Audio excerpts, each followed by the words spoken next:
Hello viewers, welcome back to my channel Pal academy সেন্টারে তোমাদের সকলকে জানাই স্বাগত। আজকে সপ্তম শ্রেণীর অঙ্ক বইয়ের কোষে দেখি 2.3 যে লেসেনটি আছে সেই লেসেনে 9 দাগের যে অঙ্কটি সেই অঙ্কটি আজকে তোমাদের এই টিউটোরিয়ালে বিস্তারিত আলোচনা করব। তোমরা যে তোমাদের গণিত বইয়ের 33 নম্বর পেজ বার করো, তাহলে দেখবা এই যে 9 নম্বর যে অঙ্কটা আমি সুন্দরভাবে একটু এখানে লিখে রেখেছি।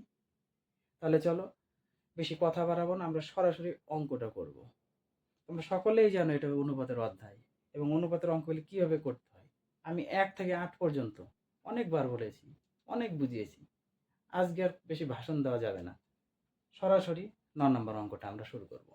আগে আমরা 9 নম্বর অঙ্কটা একটু পড়ে নিই।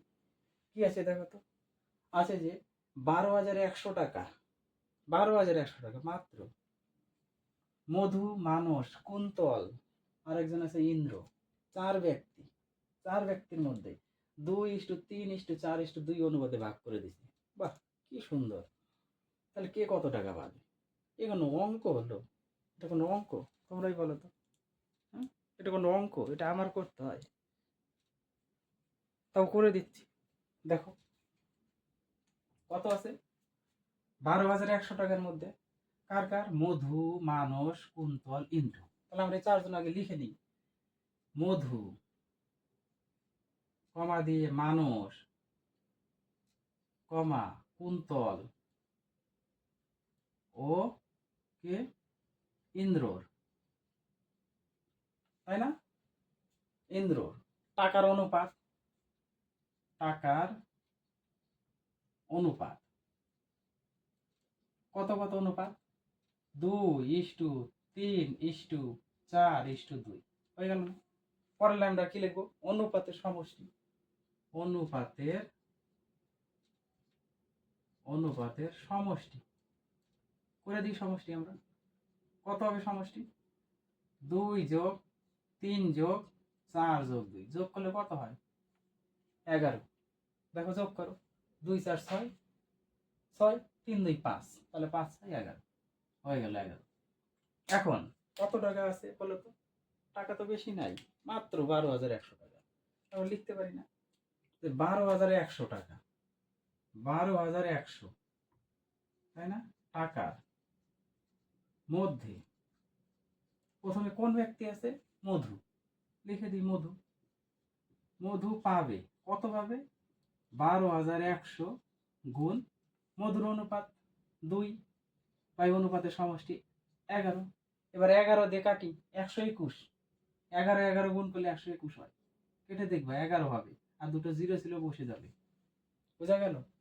121কে 11 দিয়ে কাটাকুটি করলে 11 হয়, তার সাথে রুটে জিরো ছিল বসে গেল। সমান সমান 1100 কে 2 দিয়ে গুণ করলে 11 2 2200। এই হলো 2200 টাকা। বলো এই কোনো অঙ্ক হলো? কোনো অঙ্ক হলো? সেম ভাবে আবার 12,100 টাকার মধ্যে কোন ব্যক্তি আছে? এবার মানুষ, মানুষ পাবে। সেম ভাবে লেখো 12,100 গুণ মানুষের অনুপাতটা বসিয়ে দাও 3 বাই অনুপাতের সমষ্টি 11 দিয়ে কাটলে সেম 11 হবে, দুটো জিরো, তাহলে 3 আছে, 3 দিয়ে গুণ করলে 3 11 33, দুটো জিরো, এত টাকা পাওয়া গেছে। আবার সেম ভাবে লেখো 12,100 টাকার মধ্যে কোন ব্যক্তি আছে? এবার কুন্তল, কুন্তল পাবে। সেম ভাবে লেখো 12,100 সেই টাকার মধ্যে কুন্তলের অনুপাত কত? এই 4 4 বাই অনুপাতের সমষ্টি কত? 11। 11 দিয়ে কাটলে 11, দুটো জিরো বসবে। এবার 4 11 44, তাহলে 4400 টাকা। আরেক ব্যক্তি আছে, আরেক ব্যক্তি, এই যে 12,100 টাকার মধ্যে কে?